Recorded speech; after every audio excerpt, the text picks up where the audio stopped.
Eu sei que você não tem essa varinha mágica, imaginária, que eu estou tendo aqui agora.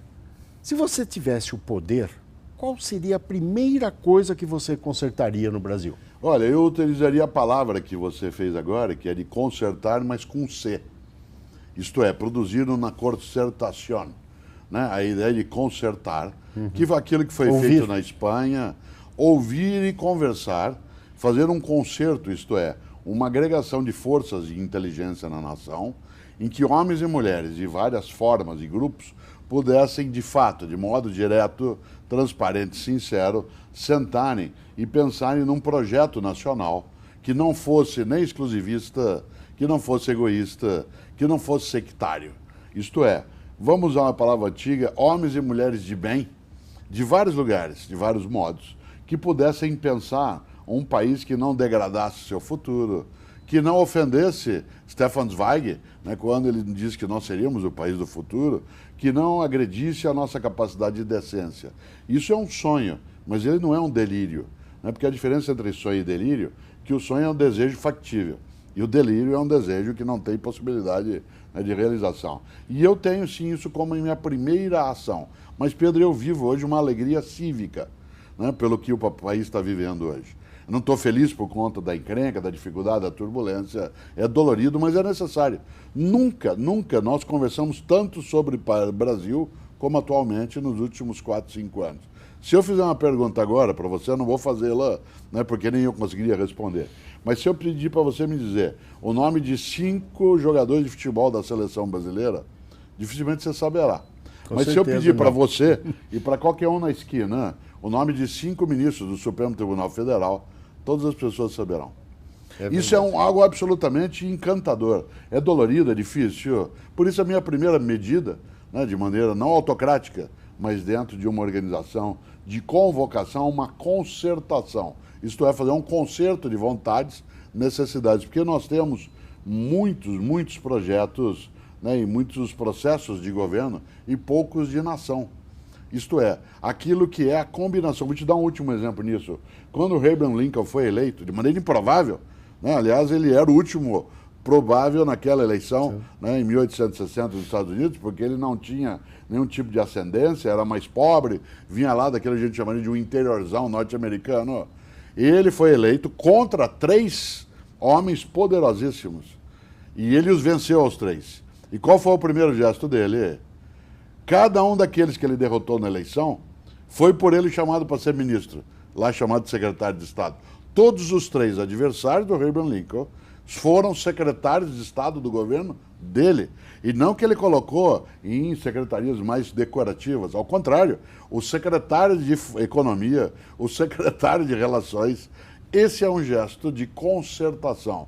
Nosso país tem que abandonar um pouco a idiotia, né, nessa área e enxergar aquilo que é, Pedro, de fato, a noção de uma nação de futuro, em vez de ficar dentro daquilo que é a política pequenininha, né, comezinha, meio cheio de milindre e, é claro, da patifaria que existe em larga escala. Você, Cortella, acabou de falar uma coisa, acho que da maior importância. Eu queria te fazer mais uma pergunta em cima disso que você acabou de citar. Por que neste país, infelizmente, ninguém tem a capacidade de dizer você fez uma coisa bacana, eu tive uma ideia que eu posso melhorar o que você fez? Por que isso não acontece no Brasil? Em algumas formas, nós temos uma democracia que é muito recente. Nossa disputa política ela é muito recente no Brasil de maneira mais estruturada. De alguma maneira, você sabe, nós vivemos, por exemplo, nos 300 anos, né, da nossa formação colonial, era um governo colonial. A nossa independência foi proclamada pelo colonizador, né, em 1822, que aqui ficou e deixou aqui aqueles que com ele vieram já para a dominação.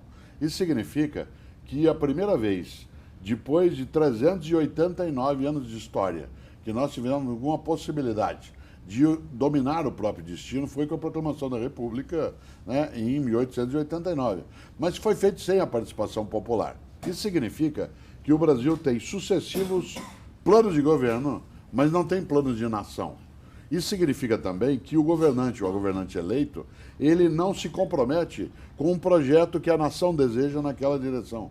Exemplo concreto, que é uma área minha, a gente não pode ter né, um projeto de educação que seja de governo. Ele tem que ser um projeto nacional. Isto é, estabelecer metas e prazos por uma década e aquele ou aquela que for eleito tem que se comprometer com aquilo. Ele não pode alterar aquilo que foi combinado como sendo o resultado de uma negociação multifacetada. O que nós fazemos? O prefeito ou a prefeita que assume, de fato, como você lembrou, ele desmonta, né, parte do trabalho anterior, porque ele considera que aquilo é elevar, né, o seu adversário. Isso é tolo, né, e é antinacional, é antipatriótico, é alguma coisa que, de uma certa maneira, ofende nossa percepção de decência. E eu gosto, e já vi isso em vários lugares, quando o governador eleito, ou o prefeito ou a prefeita, dá continuidade a alguns programas. Uma das coisas inteligentes que nós tivemos no Brasil nos 30 anos mais recentes é que, por exemplo, nos 2 primeiros governos do Fernando Henrique, houve uma elevação forte da qualidade da educação pública.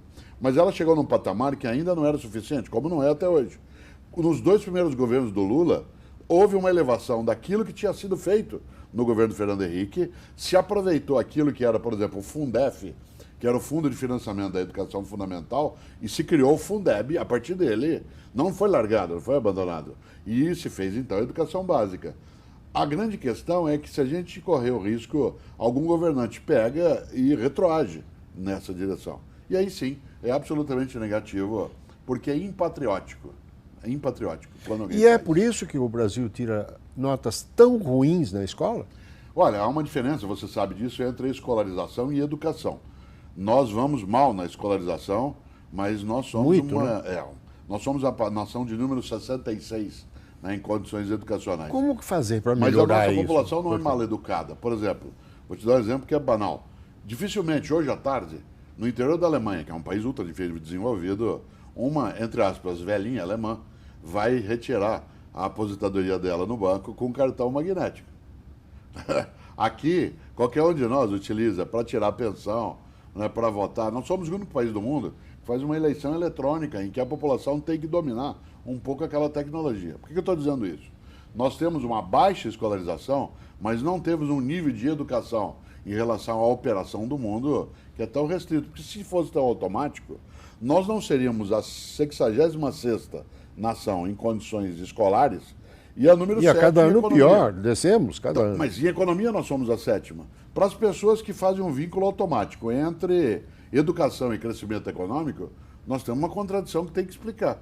Como é que nós somos o país 66 em educação e o 7º PIB do planeta?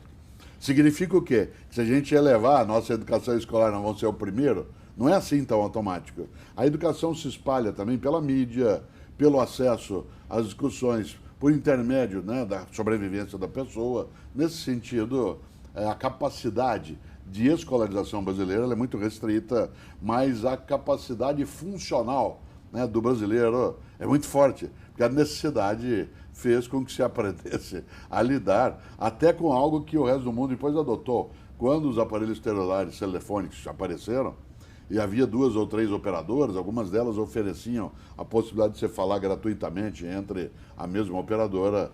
O burguês, né, o cara de classe média como eu, ele, se ele quisesse fazer isso, ele tinha que comprar, né, um outro telefone com outro chip. O pessoal do mundo da realidade concreta, dado que o mundo de poeta não tem pernilongo, né, ele pegava o aparelho dele e trocava o chip toda hora. Ele pegava de uma operadora para aquela, ele ia ligar para outro parente, ele pegava o outro. O que a indústria fez? Criou depois o celular que admitia 2 ou 3 chips. Ora, um povo que é capaz de fazer uma coisa dessa, de criar uma invenção mundial, não pela intenção, mas pela necessidade, e vai trocando chip para poder falar com o seu parente em todos os lugares, né? Coisa que o burguês fica assustado, porque exige criatividade. Tem uma frase, Pedro, que é assim: como é que esse povo vive com esse salário? Ué, a pergunta tem que ser respondida. Ele não está morto, ele está vivendo. Como é que ele vive? Com criatividade, com inovação. Isso é educação também, não é escola, mas vive com uma coisa magnífica, que é a solidariedade. Por exemplo, classe média nada solidária. As pessoas moram em prédios e não sabem o nome do vizinho da porta da frente. Aliás, só sabe quando morre porque aparece um aviso no elevador que tem um culto, uma missa, algum tipo de cerimônia. Agora, família de classe média não sabe nem o que faz com um pai ou mãe idoso. Fica uma discussão entre os irmãos para onde vai morar. No meio da pobreza, isso não é uma questão, né? A frase é: onde come 5, come 7. Pega fogo num barraco, por exemplo, numa favela na cidade de São Paulo, onde eu moro, A dona da casa ao lado que não pegou fogo fala, bom, traz para cá seus filhos. Há uma solidariedade muito forte. Isso é educação. O que é bonito. Educação moral e cívica. Que é bonito. Classe média, tudo covardado, né? Tudo gente que não sabe o que fazer quando tem encrenca. Por isso que vive em apartamento. Né? Tudo, cada um num cantinho, né? E vive a nação também. Né?